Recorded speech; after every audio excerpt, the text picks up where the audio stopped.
আমাদের আজকের জার্নি পুরুলিয়া। আমাদের তেঘর নাজিরপুর থেকে NH-12 ধরে এখন আমরা বহরমপুর বাইপাসে উঠছি। এখান থেকে অ্যাপ্রক্স 350 কিলোমিটার জার্নি আমাদের আজকে। তো এখন ভোরবেলা 4:30 মতো বাজে। এই 4:30 সময় বহরমপুর বাইপাসের দৃশ্য সত্যি দেখার মতো। এই জার্নিতে আমি পুঙ্খানুপুঙ্খভাবে শর্টকাটে রাস্তা দেখানোর প্রচেষ্টা চালাবো। এটা আমার সম্পূর্ণ পুরুলিয়া ব্লগের একটি ভিডিও, ভিডিওটা বেশ বড় হতে চলেছে। যদি আপনারা পুঙ্খানুপুঙ্খ রুট জানতে চান তাহলে পারে ভিডিওটা শেষ পর্যন্ত দেখুন। বহরমপুর বাইপাস থেকে আমি ডান দিকে একটা শর্টকাট নিয়ে বেরিয়ে পড়লাম চাঁদপাড়া মোড়ের উদ্দেশ্যে। বলতে বলতে আমরা পৌঁছে গেছি সেই বিখ্যাত শশাঙ্কের রাজধানী কর্ণসুবর্ণ। এই কর্ণসুবর্ণ পার হয়ে আমরা চলে আসলাম বাদশাহী রোড। এই বাদশাহী রোডে আমরা টানা 49 কিলোমিটার জার্নি করব। এরপরে কান্দি, এই যে কান্দি মোড়, আমার ডান দিকে আপনারা দেখতে পাবেন কান্দি বাস স্ট্যান্ড। এই বাস স্ট্যান্ড থেকে আপনি পশ্চিমবাংলার বিভিন্ন জায়গায় যেতে পারেন। বাস স্ট্যান্ডটি যথেষ্ট বড় এবং এই এরিয়াটি যথেষ্ট কোলাহলপূর্ণ, তাই এই জায়গাটা আমাদের মানচিত্রে মুর্শিদাবাদ জেলার ক্ষেত্রে বেশ গুরুত্বপূর্ণ। এই বলতে বলতে আমরা এই বাদশাহী রোড ধরে কান্দি পার করে আমরা যাচ্ছি সাঁইথিয়া শিউড়ি রোড। এই যে রোড, এখান থেকে বাঁদিকে আমরা চলে যাব কাটোয়া, বোলপুর, কলকাতা, বাঁদিক দিয়ে চলে যাব। সোজা চলে যাচ্ছি আমরা পুরুলিয়ার অযোধ্যা পাহাড়ের উদ্দেশ্যে। এই রাস্তাটা খানিকটা গিয়ে আমরা সাঁইথিয়া শিউড়ির মেন রোড পেয়ে যাব। তবে রাস্তার দুদিকের দৃশ্য বেশ দেখার মতো। পুরুলিয়া বেশ আমাদের এখান থেকে অনেকটা দূরেই অবস্থিত। তারপরেও যে কথাটা বলবো, মোটর বাইকে জার্নি একটু কষ্ট হলেও কিন্তু দুর্ধর্ষ লাগবে। এই যে স্থানটা, আমরা সাঁইথিয়া যে ব্রিজ, সেই ব্রিজের তলা দিয়ে আমরা নিচে নেমে যাচ্ছি। রাস্তাটা প্রচণ্ড খারাপ ছিল, সেই জন্য এখানে ভিডিওটা একটু কেঁপে গেছে। আর প্রথম ব্লগ যেহেতু বড় ভিডিওর ক্ষেত্রে, সেই ক্ষেত্রে সম্পূর্ণ সঠিক হবে না এটা আমি জানি। তারপরেও আপনারা পাশে থাকুন, দেখুন। এই বলতে বলতে আমরা সাঁইথিয়া ব্রিজের উপরে উঠে পড়েছি। এই ব্রিজ থেকে আমরা সম্পূর্ণ ডান দিকে, ব্রিজ শেষ হওয়ার পরপরই ডান দিকে বেরিয়ে যাব শিউড়ির উদ্দেশ্যে। সাঁইথিয়া থেকে শিউড়ি বেশি দূর নয়। আমরা চলে আসলাম শিউড়ি মোড়ে। এই যে জায়গাটা, এখান থেকে 3 দিকে 3টে রাস্তা চলে গেছে, ডান দিক দিয়ে আমরা বেরিয়ে পড়লাম। এবার আমাদের গন্তব্য হবে, এখান থেকে সরাসরি আমরা ঢুকে পড়ব দুর্গাপুর। দুর্গাপুর হয়ে আমরা বাঁকুড়া রোড ধরে আমরা আজকে পৌঁছাবো পুরুলিয়ার অযোধ্যা পাহাড়ে। এই জায়গাটা দুর্গাপুর থেকে একটু আগে, অর্থাৎ 16 কিলোমিটার আগে। কিন্তু ব্রিজটা দুর্দান্ত ব্রিজ।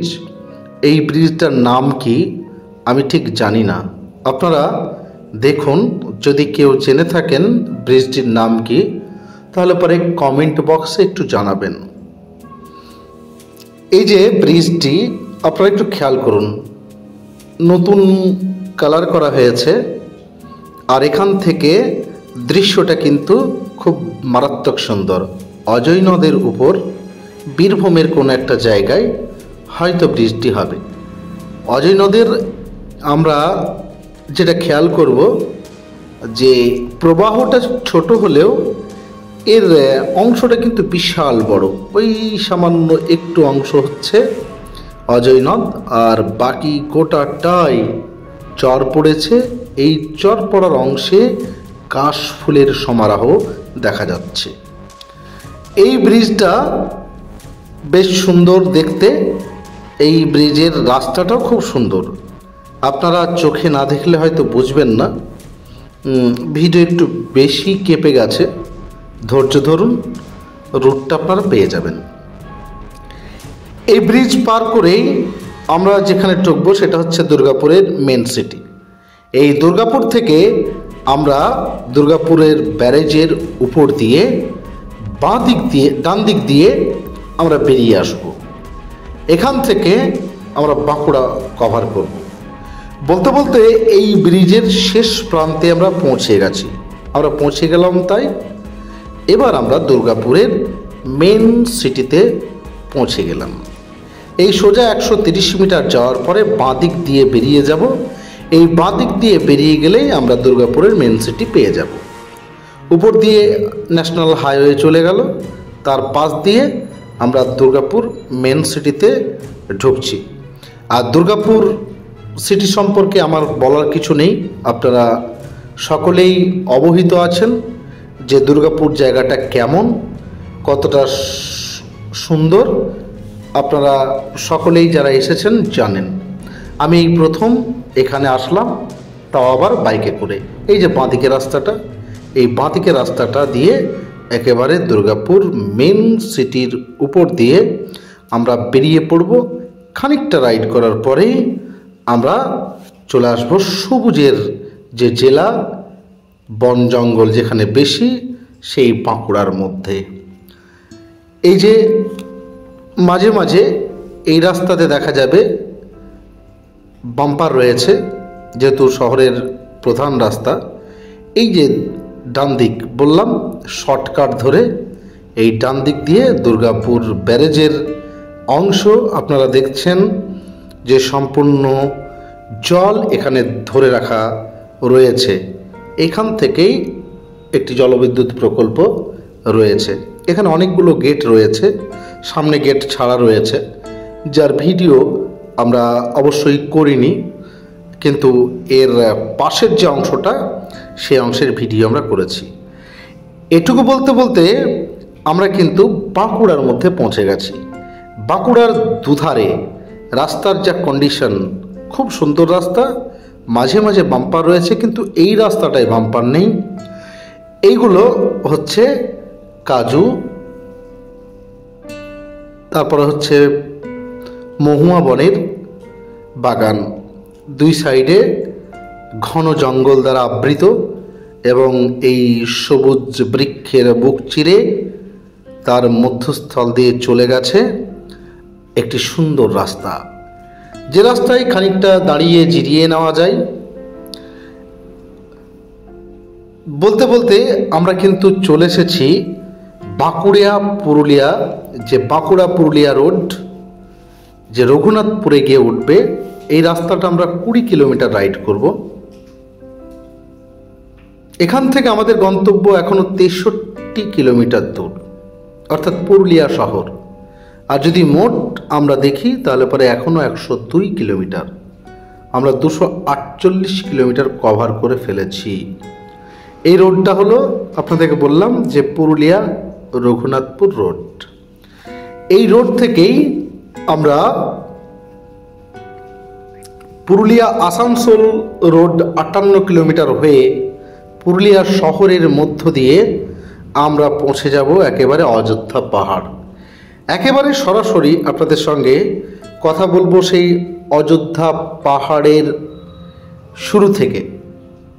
এখানে গোটাটা আমরা কভার করব না, মোটামুটি আশা রাখছি আপনাদেরকে রুট সম্পর্কে যথেষ্ট তথ্য দিতে পেরেছি। যদিও প্রথম ব্লগ, এর অভিজ্ঞতা আমার নেই। বড় ব্লগ, প্রায় 16 থেকে 17 মিনিটের ভিডিও, যেটা আমি প্রথম আপলোড করছি। প্রাথমিক অবস্থায় জানি সব কিছু ঠিকঠাক হয় না। আমাদের রাইডের মাঝে কিন্তু বৃষ্টি হচ্ছিল, এই বৃষ্টি দেখে আমরা মনে করেছিলাম যে আমরা একটু দাঁড়িয়ে যাই।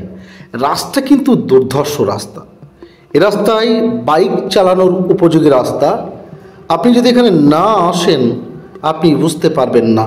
মাঝে মাঝে একটু একটু গর্ত রয়েছে বা রাস্তা চটে গেছে, কিন্তু ম্যাক্সিমাম রাস্তাটা কিন্তু খুব সুন্দর রাস্তা।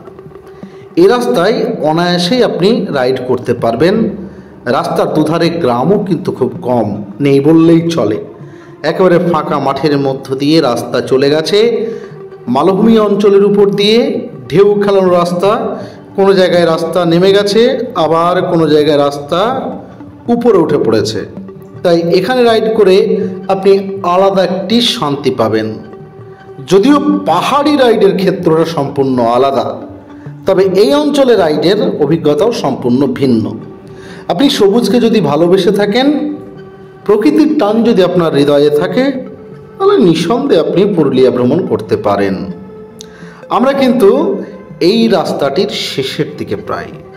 এই রাস্তাকে কভার করে আমরা আগেই বলেছি যে আসানসোল পুরুলিয়া রোডটা টোটালটাই স্কিপ করছি, যেটা হচ্ছে রঘুনাথপুর থেকে 58 কিলোমিটার। সেই রাস্তাটা পুরুলিয়ার শহর বেয়ে আমরা একেবারে সরাসরি পৌঁছে যাচ্ছি অযোধ্যা পাহাড়। সেই অযোধ্যা পাহাড়ের প্রথম থেকে একেবারে আমাদের রিসোর্ট পৌঁছানো পর্যন্ত ভিডিওটা আপনাদের সঙ্গে শেয়ার করব। বলতে বলতে কিন্তু আমরা একেবারে যে কথা বলছিলাম অযোধ্যা পাহাড়ের ক্ষেত্র ধরে সেই অযোধ্যা পাহাড়ের কাছাকাছি অংশে পৌঁছে গেছি। আর কিছুটা রাইড করলেই আমরা পৌঁছে যাব। তবে আপনারা এই রাস্তায় একবার আসুন, এসে একবার রাইড করুন, বিশ্বাস করে দেখুন, নিজে না আসলে পরে রাস্তার মাধুর্যতা আপনারা উপলব্ধি করতে পারবেন না। একেবারে শেষ পর্যায়ে আমরা কিন্তু চলে এসেছি। আর একটা কথা এখানে না বললেই নয়, এই রাস্তাতে একটু ধ্যান দেব। এখানে যেটা মূল সমস্যা সেটা হলো রাস্তা চলাচলের জ্ঞান কিন্তু খুবই কম। রাস্তার মধ্যে বাম্পার রয়েছে প্রচুর। আপনি এখানে রাইড করলে এটাকে অবশ্যম্ভাবী খেয়াল রাখতে হবে। বড় বড় বাম্পার রয়েছে, যেটা স্পিড ব্রেকার, যেখান থেকে আপনি স্পিডে আসলে পরে গাড়ি কিন্তু মুখ থুবড়ে পড়ার একটা চান্স থাকে। তাই দেখে শুনে আরাম করে আসবেন। গ্রামের ভেতর তো একটা ক্রাউড থাকবেই, কিন্তু গ্রামের বাইরের অংশে সেই ক্রাউডটা কিন্তু নেই। তবে আপনাকে বারবার আমি একটা কথা বলবো, রাস্তা কিন্তু সেই লেভেলের রাস্তা আপনি না দেখলে বুঝতে পারবেন না যে কত সুন্দর রাস্তা। আর আমরা যখন রাইড করছিলাম তখন মেঘলা আকাশ ছিল, রাস্তা বহু পুরাতন। রাস্তার দুধারে আপনি বড় বড় বৃক্ষ দেখতে পাবেন, এবং কোনো জায়গায় রাস্তা ঢালু হয়ে নিচে নেমে গেছে, আবার কোনো জায়গায় উপর দিয়ে উঠে পড়েছে। আমরা কিন্তু এখনো বাঁকুড়ার মধ্যেই রয়েছি।